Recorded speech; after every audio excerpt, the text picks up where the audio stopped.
This is Standing Watch. And now, Evangelist Norbert Link. Greetings, everyone, and welcome back to our Standing Watch program. On January 27, 2023, the world remembered the Holocaust, which began in 1933, about 90 years ago. But much of what really happened has been overlooked, has not been reported, is virtually unknown, or has been perhaps willfully forgotten.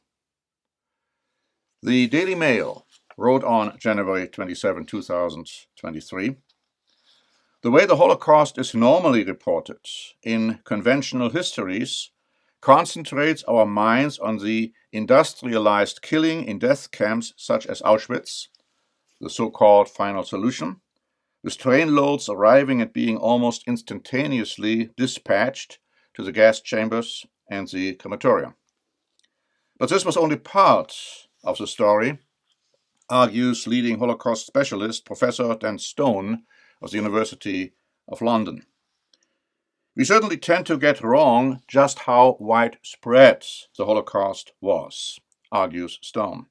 "The fact that we need to get our heads around, and which many countries still find uncomfortable and refuse to recognize, is that the Holocaust was not solely a German project, but a pan-European crime with tens of thousands of active perpetrators all over the continent."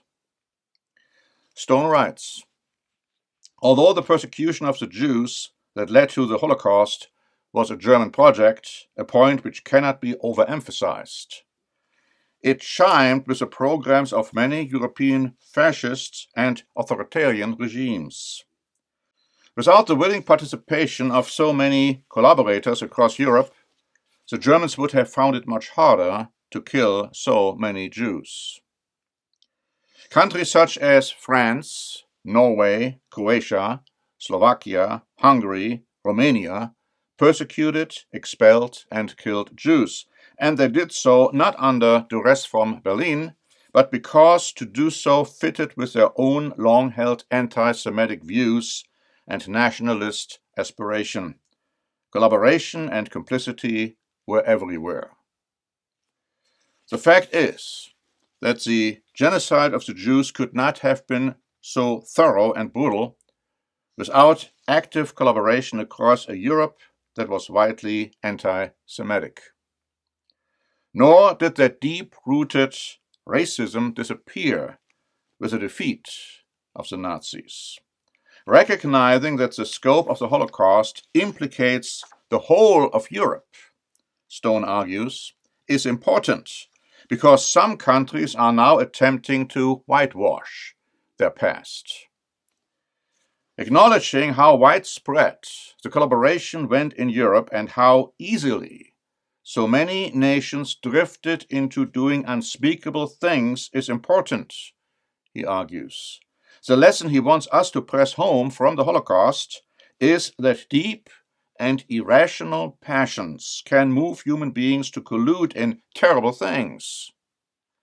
And nothing in the end can stop people from supporting these dark forces in times of crises." Dismissing the Holocaust as vicious actions of a mad regime is complacent and dangerous. There were political, religious, cultural, and social reasons that enabled it to happen, and these circumstances, Stone insists, threaten us again. And so anti-Semitism is alive and thriving in Europe, and let me just add, not just in Europe. And according to the Bible, a massive persecution and martyrdom of Jews is prophesied. And this persecution will also include those who are, quote-unquote, spiritual Jews. That is, Christians who follow Jesus Christ and his example, who came, of course, from the tribe of Judah. We find today anti-Semitism all over the world, but especially in Europe. Israel Today wrote on January 27, Israeli President Isaac Herzog in Brussels called on Europe to fight online anti-Semitism on Thursday, stressing that the Holocaust was not conceived in a vacuum. Anti-Semitic discourse festers not only within dark regimes, but within the heartlands of the free, democratic West. Jew hatred still exists. Anti-Semitism still exists. Holocaust denial still exists, he said. Now let me just interject. I have been visiting the concentration camp in Sachsenhausen in the former East Germany twice. The first time when the Berlin Wall was falling, and the second time a few years ago. And looking at these terrible things which you can observe there, it is very hard for me to understand how anyone can deny the Holocaust. And of course, the Holocaust was not only directed against Jews, it was also directed against religious minority, political minority, and of course, all those who didn't agree with the Nazi regime. And many, many were killed and murdered during this time. Now let me just continue with the article. It says, Herzog also stressed to lawmakers the distinction between what he called legitimate criticism of Israel and anti-Semitism. Criticism of the state of Israel must not cross the line into negation of the very existence of the state of Israel. Casting doubt on the nation-state of the Jewish people's right to exist is not legitimate diplomacy. It is anti-Semitism in the full sense of the word, and it must be thoroughly uprooted. But it won't be thoroughly uprooted at all, not before Jesus Christ returns, who will make an end with anti-Semitism and hatred for Jews and for all people, and who will settle again the remnants of the houses of Israel and Judah in the promised land. You know, my friends, many do not understand what Jesus Christ stood for, what he taught, and what he will do when he comes back to restore and establish the kingdom of God here on this earth.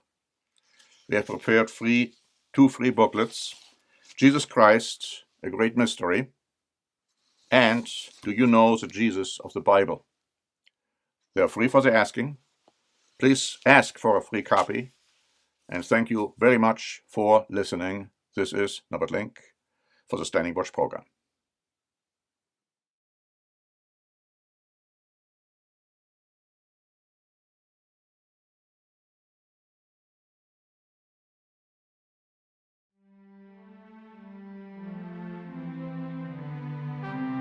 Standing Watch is a presentation by The Church of the Eternal God, P.O. Box 270519, San Diego, California 92198. More information is also available at our website, eternalgod.org.